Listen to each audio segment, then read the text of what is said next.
Hello and welcome. I'm Penny Thornton, and here I am with your cosmic update.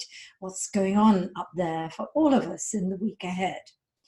Well, we're still under a bit of a Neptunian cloud, I'm afraid, but by the end of the week it will be fading, although I must say I think it's going out in style. And if you're a little bit confused about what a Neptunian cloud may be, I would urge you to look at Great Britain, what's happening in Great Britain's Parliament at the moment with a beleaguered Prime Minister, Boris Johnson, who has Neptune opposing squaring his Mercury. And that's causing betrayals, letdowns, delusion, and very strange circumstances. It's chaotic. So for him personally, he's had serious betrayals of his colleagues and his brother. And it's true to say that he has almost certainly lost his direction and may ultimately lose his position. We'll have to wait and see. You know, it's not over till the fat lady sings, but he's very beleaguered.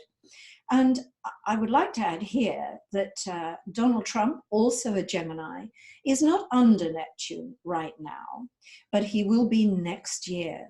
So this is a president who's already quite obsessed with the idea of fake news and people working against him and lies and witch hunts. So I think we're going to see by the time Neptune starts to angle his sun that there will be a real escalation in betrayals and deceit, and we'll see that all played out in the run-up to the general election. So let's get a little bit more personal.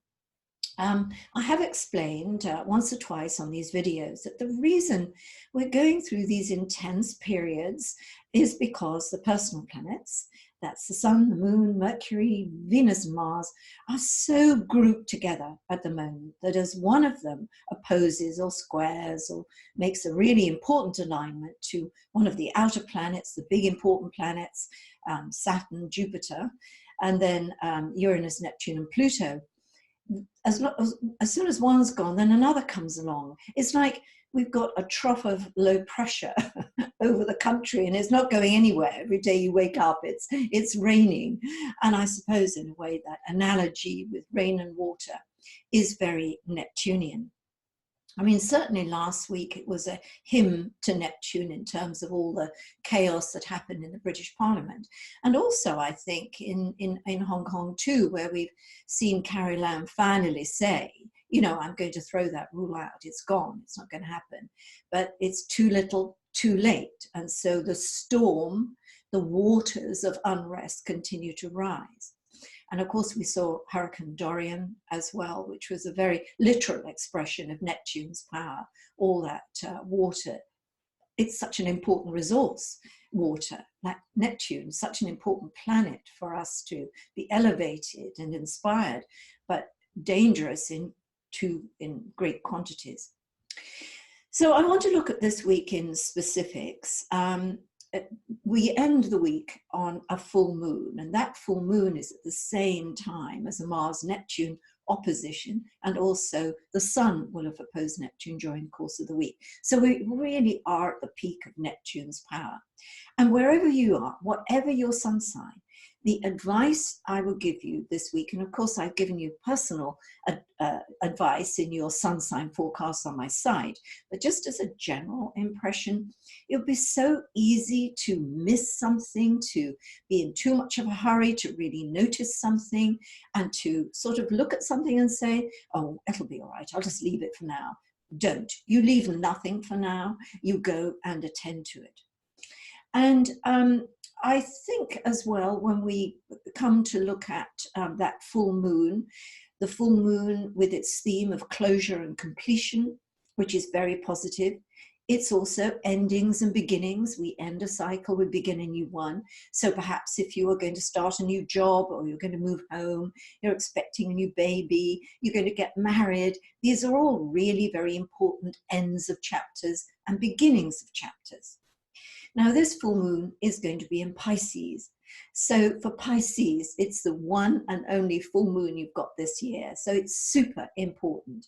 And if we look at these themes of endings and beginnings, closure and completion, it's a good thing to get around them so that you do something very consciously about bringing something to an end. Perhaps there's a certain activity, maybe it's a relationship, maybe it's a friendship, but whatever it is, do it with consciousness, because when we work with the aspects, when we work with astrology, we are getting the best out of it. We're not fighting the current, so to speak. But of course, out of all endings and beginnings come new, well, out of endings come new starts.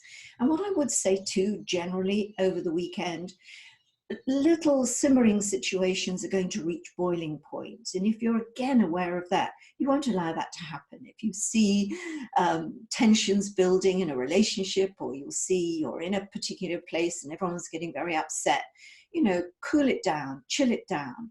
And let's get what we can out of the full moon in terms of its brighter self, its sense of tying things up, of getting things sorted, done and dusted, completed. So as soon as we get into next week, that Neptune cloud will be dispersing.